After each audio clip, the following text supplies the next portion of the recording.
Tuan-tuan, sebab itu agama ini dia muntabit. Allah tutupkan fitnah ni kepada kita. Al-yawma akmaltu lakum dinakum. Hari ini aku sempurnakan untuk kamu agama kamu. Sempurnanya apa? Fa in tanaza'tum fi syai' farudduhu ila Allahi war Rasul. Bila kamu selisih, rujuk Allah dan Rasul. Kalau saya hang sesat, pasal apa? Semalam aku mimpi Nabi kata hang sesat. Mai besok ni hang lagi sesat. Oh, aku sesat. Malam tadi Nabi mai habaq kat aku, hang pun sesat. Apa kita nak buat kalau semua pakat duk main-main cari? Bismillahirrahmanirrahim. Bertemu kita kali ini dengan sesi ulasan tentang kata-kata Dr. Asri Zainul Abidin yang memetik ayat Al-Quran, Al-yawma akmaltu lakum dinakum wa atmamtu alaikum ni'amati wa raditu lakumul Islam dina. Iaitu, pada hari ini aku sempurnakan bagi kamu agamamu dan aku lengkapkan ke atasmu nikmatku dan aku redha bagi kamu Islam sebagai agama. Ayat ini menjelaskan telah sempurna agama, lengkap nikmat, Islam kekal sebagai agama yang diredai oleh Allah. Namun apakah peristiwa yang terjadi di sebalik ayat tersebut? Ayat ketiga dari surah Al-Ma'idah tersebut diturunkan di Ghadir Khum, sebuah tempat persinggahan yang terletak antara Mekah dan Madinah.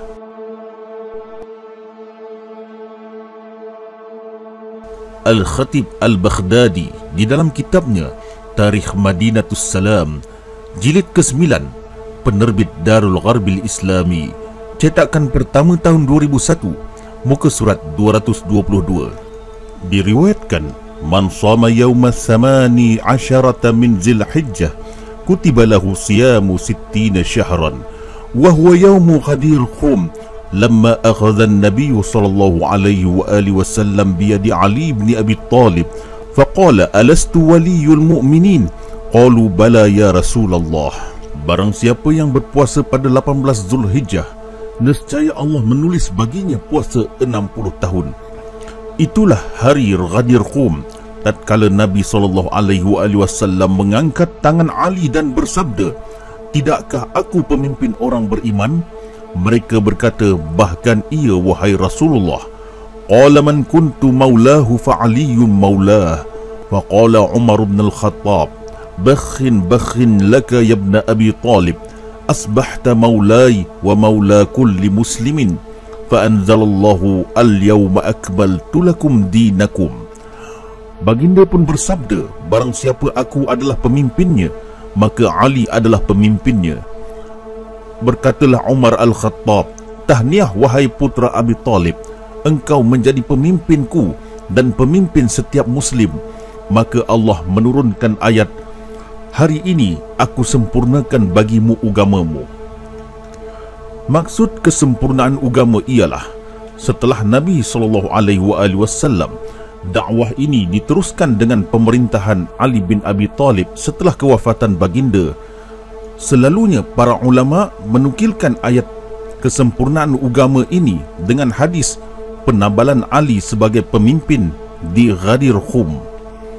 Di dalam kitab Tarikh Dimashq karya Ibnu Asakir jilid ke-42, penerbit Darul Fiqh, cetakan pertama tahun 1996, muka surat 237, diriwayatkan an Abi Sa'id Al-Khudri qala lamma nasaba Rasulullah sallallahu alaihi wa alihi wasallam aliyan bi Ghadir Khum fanada lahu bil wilayati habata Jibril alaihi salam bihadhihi al-ayah al-yawma akmaltu lakum dinakum wa atmamtu alaikum ni'mati wa raditu lakumul Islam dina. Diriwayatkan Abi Sa'id Al-Khudri berkata, tatkala Rasulullah sallallahu alaihi wasallam menabalkan Ali di Ghadir Khum, maka baginda menyeru kepimpinan baginya. Turunlah Jibril alaihi salam dengan ayat ini, hari ini aku sempurnakan bagi kamu agamamu dan aku lengkapkan bagi kamu nikmatku dan aku redha bagi kamu Islam sebagai agama. Dalam satu kisah, seorang sahabat Nabi terkena kutukan Imam Ali bin Abi Talib alaihi salam setelah enggan mengakui bahawa Nabi bersabda tentang kepimpinan beliau di Ghadir Khum. أنا أقبل بنتيجة ونهاية هذه الشورى أنتم أيضا تقبلونها. Dalam kitab Al-Mu'jam Al-Kabir karya Imam At-Tabrani jilid kelima, penerbit Maktabah Ibn Taymiyah, Qahirah, muka surat 171, diriwayatkan an Zaid bin Arqam qala nashada Aliyun nasa fi rahbati man sami'a Rasulullah sallallahu alaihi wa alihi wasallam yaqul allazi qala lahu faqama 16 rajulan fashahidu annahum sami'u Rasulullah sallallahu alaihi wa alihi wasallam yaqul. Diriwayatkan Zaid bin Arqam berkata, Ali mendesak masyarakat di Ruhbah, barang siapa yang mendengar Rasulullah sallallahu alaihi wa alihi wasallam bersabda berkenaan Ali bin Abi Talib, maka bangunlah 16 orang laki-laki memberikan kesaksian bahawa mereka mendengar Rasulullah sallallahu alaihi wa alihi wasallam bersabda, Allahumma man kuntum maulahu fa aliyun maulah, Allahumma wali man walah wa adi man adah. Qala Zaid bin Arqam fakuntu fi man katama fazahaba basari wa kana Aliyun radhiyallahu anhu da'a ala man katama. Ya Allah, barang siapa yang aku adalah pemimpinnya, maka Ali adalah pemimpinnya. Ya Allah, jadilah Tuan kepada orang yang mengangkat Ali sebagai Tuan, dan musuhilah orang yang berseteru dengannya. Berkatalah Zaid bin Arqam, aku adalah di antara orang yang berdiam diri, maka butalah penglihatanku. Ali mendoakan kecelakaan kepada orang yang berdiam diri. Meskipun demikian, Imam Tabari dikatakan pernah menulis 2 jilid kitab Al-Ghadir. Di akhir hayat hidupnya, beliau diboikot oleh masyarakat sehingga jenazahnya tidak dibenarkan dikebumi di tanah perkuburan Muslim. Dalam kitab Al-Bidayah wan Nihayah karya Ibnu Katsir jilid ke-14, penerbit Hijr, cetakan pertama tahun 1998, muka surat 849, pengarang menulis, qultu wa qad ra'aitu lahu kitaban jama'a fihi ahaditha Ghadir Khum fi mujalladaini dukhmaini wa kitaban jama'a fihi turqa hadithi at-tayr. Aku telah melihat kitab yang dihimpun padanya hadis-hadis Ghadir Khum dalam 2 jilid tebalnya, dan sebuah kitab yang dihimpun padanya jalur-jalur hadis at-tayr, iaitu hadis berkaitan keutamaan Ali bin Abi Talib. Malangnya kitab ini sudah tidak ditemukan lagi.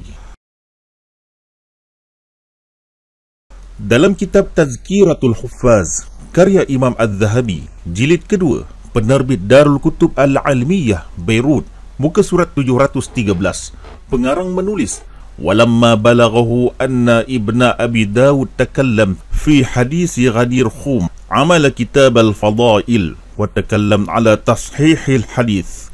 Tatkala tiba perbahasan tentang Ibnu Abi Dawud yang menceritakan hadis Ghadir Khum, At-Tabari pun menulis kitab tentang fadilat-fadilatnya dan mensahihkan hadis tersebut. Qultu ra'aitu mujalladan min turuqil hadis li Ibn Jarir fa indahishtu lahu wa likasrati tilkal turuq. Aku, iaitu pengarang, berkata, aku pernah lihat sebuah jilid kitab Ibnu Jarir At-Tabari dari berbagai jalur hadis, lalu aku kehairanan tentangnya kerana terlalu banyak jalur. Malangnya kitab Ghadir Khum ini tidak sampai ke tangan kaum muslimin pada hari ini. Akhirnya Imam Tabari dituduh sebagai seorang Rafidah. Dalam kitab Al-Kamil fi Tarikh karya Ibnu Athir jilid ke-7, penerbit Darul Kutub Al-Almiyah, Beirut, cetakan pertama tahun 1987 Masihi, muka surat 8, pengarang menulis bab zikru wafati Muhammad bin Jarir At-Tabari, memperingati kewafatan Muhammad bin Jarir At-Tabari. Wa fi hadhihi as-sanah tuwfiya Muhammad bin Jarir At-Tabari sahib at-tarikh bi Baghdad wa mauliduhu sanata 24 wa 200. Pada tahun ini wafatlah Muhammad bin Jarir At-Tabari, penulis kitab sejarah di Baghdad. Beliau lahir pada tahun 224 Hijrah. Wa dufina lailan bidarihi, beliau dikebumikan pada waktu malam di rumahnya, li'anna al-'amata ijtama'at wa mana'at min dafnihi naharan, dikarenakan masyarakat awam telah berhimpun untuk menghalang pengkebumiannya pada siang. Wadda'au alaihi rafdah, mereka menuduh beliau sebagai Syiah Rafidah. Oleh kerana hari Ghadir Khum adalah hari kesempurnaan agama, maka ada di kalangan umat Islam yang berpuasa pada hari tersebut.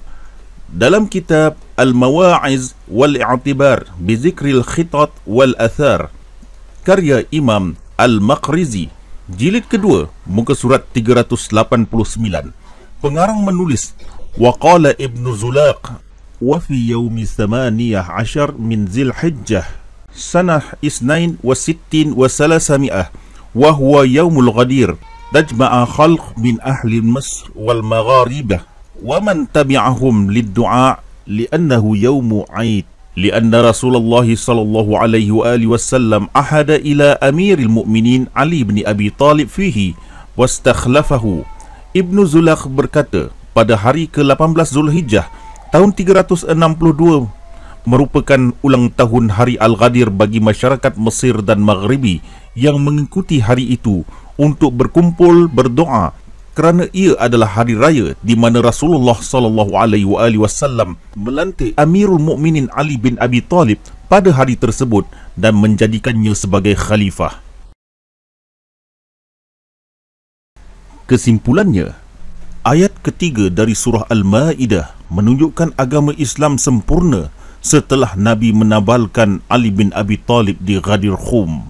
Malangnya kisah ini amat sensitif di kalangan sebahagian kaum muslimin sehingga kitab Al-Ghadir yang ditulis oleh ulama Sunni tidak sampai lagi ke tangan kita di zaman ini.